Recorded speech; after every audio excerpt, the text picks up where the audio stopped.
So thank you to Suryaka and Karanatara for organising this day, getting us all together and connecting this way. Yeah, and thank you for giving me the opportunity to just share a little bit about how it's been for me and how I've come to this decision that it's now time for me to pass on the reins to someone else as the next Mitra Convenor in Manchester.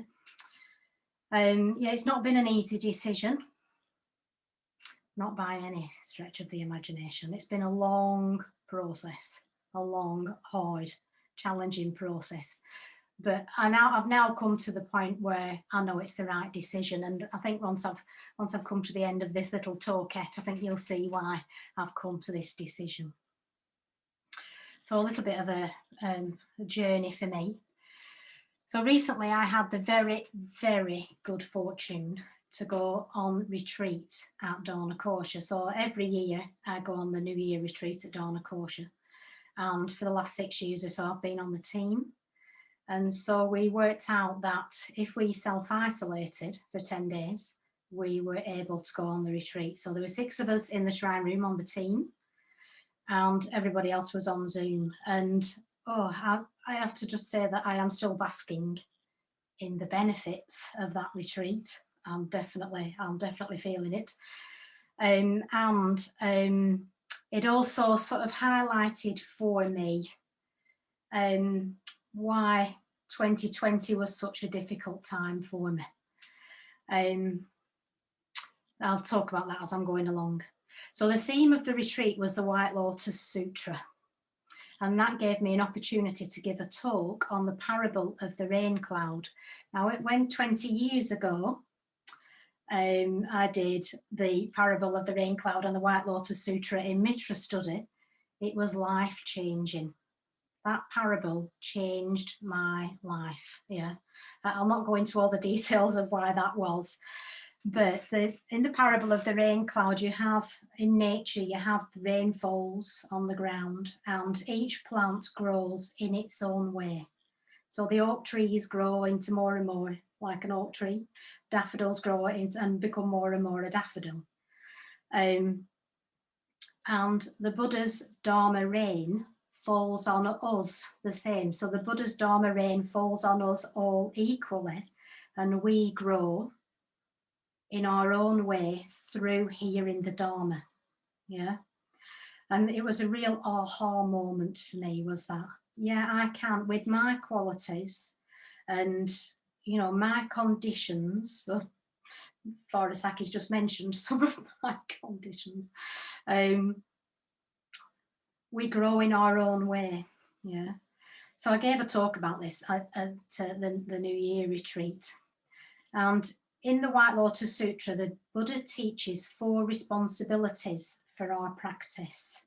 Now, I'll not go into all 4 because of time restraints, but the second one is to confine oneself to proper spheres of activity, meaning really take your conditions into account and find supports for your conditions. And I've been thinking about that a lot. I've really thought about that a lot. So it's really, really important to me that I'm in relation with people. So I knew I could be a good Mitra Convenor because, as Farasaki's just mentioned, I love being in relation with people. And I'm a very kinesthetic thinker. So it's interesting, Nadia was talking about somatic work. I need to be in my body to be able to relate. Yeah. And yeah, so my qualities did lend themselves to being relationally one-to-one and to being relationally in big events at the centre. So I loved leading those big events. I absolutely loved standing. Oh, I feel a bit more emotional. I loved standing in the shrine room when there were 70 people in the shrine room and we were all chanting together and resonating with each other. I loved it. I loved being able to be with the Sangha in that way because I could feel you. Yeah. So when I was at Dharna Kosha and we were chanting together and you're resonating with each other, so not only are you resonating with the qualities of the Buddha figure that you're chanting the mantra, you're also resonating with each other. And 2020 was a big deal for me because I'm so kinesthetic and I don't feel you on Zoom. So it was excruciating, really, really excruciatingly painful. So I know that being in relation is really important to me. So I'm going to speak very personally here. So we heard earlier those 4 fabulous talks. Thank you so much for those talks. They were amazing. And we heard all those experiences, didn't we? And we've all in 2020, we all had our own particular experiences. So I'm going to talk very personally and come back to acknowledging each other's experience later. So it's important to me that part of my practice is the altruistic dimension of my practice. I need to be able to give. Yeah, it's really important to me that I can give. And what I found, what I found doing Zoom, I mean, being the Mitra Convenor, we launched ourselves into doing a lot of Zoom meetings very quickly. And so my personal, I'm going to talk very personally here. My own personal response to Zoom was a very strongly stress response. It was a very strong stress response in my body. I'm still feeling it now. I'm still feeling the disconnection with people, which for me, I'm shaking actually talking about it. It's been really painful, that disconnect. I've run through this a few times this morning. I didn't cry because I can see you all. So my stress response, my major stress response is I go into deep freeze. So there's fright, flight, freeze, and mine is freeze. And the whole of 2020, I was in some form or other of deep freeze. And I was disconnected from people. And oh, that was hard. Oh, that was hard. Now, Mitra convening is all about connecting people. It's all about us being connected with each other. So it's fantastic to see so many of you here. But next time in the future over there, when we can be in the shrine room, can we have 60 of you at a women's event in the centre? That'd be great, please. Just a thought, just a little plant that. So Mitra convening needs to have a lot of Zoom connection, doesn't it? That's a no-brainer, right? Now I realised, well, it was about September, I realised I need to hand over the reins to somebody else who can connect via Zoom, who's got those qualities, who's got those skills. Because what I'm realising is I'm spending so much time, energy and effort working on my stress responses that actually I don't have much left in the tank.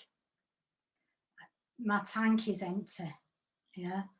And I realised that I really needed to step back and let somebody else take the reins. So it's like looking after me and it's looking after the Sangha. It's crucial for you, the women of our Manchester Sangha. It's crucial for you that you kept connected. And I just realised that that's not me to do that. That's not my role. Yeah. So yeah, I mean, there are other reasons why I'm leaving. It's not all about Zoom, but it's a major reason. I mean, there are some personal conditions and some relational conditions. There's all sorts of things going on. So, so what I realised was that can I recommend Padmadarshini's yoga classes on Zoom? So there have been some positives in Zoom. Barbara's putting a thumb up. There have been some positives in Zoom because, like, I've been able to go along to Padmadarshini's yoga classes, and one of her teachings at the moment is that we're in midwinter and we need to be in the fallow field sometimes. So in nature, a field needs to rest. Yeah, otherwise it won't be able to rejuvenate and grow again. So I'm going to head off into the fallow field for a while. Yeah, so once I've stepped down, I'll be sat in the fallow. I will be a fallow field for a while until I work out what next, because I've absolutely no idea what I'm going to do next. Thinking back to the parable of the rain cloud, and the Dharma rain falls on us, and we grow in our own particular ways, and we can grow and change, and we can take our conditions into account, we can take our qualities into account, and we can transform, and we can become more ethically sensitive, we can develop more metta, we can become more compassionate, yeah, more aware, we can do all those things, and we need to take our conditions into account. So what I'm going to encourage you all to do, I'd like to encourage you all to ask open questions. Ask open questions of yourself. How has this period been? We're in a really particular circumstances. Yeah, the world is in particular circumstances. I'd really like to encourage you to ask an open question of yourself. How has this been for me? And what do I need to do next? Yeah. What do I need to be able to grow, to be supported in these particular conditions? And I'd like you to ask your friends the same thing. So it was lovely to hear the 4 talks earlier and all the various experiences that people are having. So there'll be everything from, it's been transformative for people like Varochani and Julie have been able to go on many, many more retreats than they would have been able to before. It's transformed people's lives, yeah. And there'll be a range right through to people like me who I find Zoom painful. I find it disconnecting. Now, I've done very well this morning because it's been lovely to see you all. I've done very well, but usually if you see me at a Zoom thing, the camera will go off and I'll be disappearing. I'll be disappearing into another room so I can go up with it because my body's reacting so much. Oh, it's awful. Anyway, so yeah, so listen to your friends, listen to yourself. What do you need in this time? Do you need an old-fashioned phone call? So you haven't got all this visual stuff going on, yeah? Phone people up, that's great. Or do you need to go for a distance walk? I mean, we have to take the restrictions into account and everything, but do you need a distance walk with people? Just really hear each other's experiences because it's such a different time at the moment. It's so different for us all. Yeah, just really hear each other. And it's a bit of a learning curve, learning how to really hear and accept and acknowledge somebody's experience. I'd really like you to learn how to do that. I mean, I'm very fortunate. Param is my wonderful, wonderful, wonderful preceptor, and she said to me at New Year, "You're the most relational person I've ever met." Me, and I thought, right, okay, that's me acknowledged. Actually, that's why I'm struggling. That's why I'm struggling. Yeah. Now, listen, I'm not going anywhere. I am still a Manchester Order member. I'm still in my chapter. I'm still in my study group. I'm still in all my coolers. I'm still connecting. I've still got all my friendships. I'm not going anywhere. I'll just not be the Mitra Convenor. I'll be here in a different shape, that's all. Although March I'll be in the fallow field, so you might not see me very much. So this is my last women's event as the Mitra Convenor. But you'll still see me at other events. And there's Paranirvana Day to come. There'll be a handover at some point. Yeah. So yeah, thank you to Karanatara and Sarika for giving me this opportunity to share this little snippet of my journey with the Women's Sangha. Yeah, thank you so much for that. And I just want to wish you all really, really well. And let's just really hear each other and stand by each other's side in whatever shape that takes.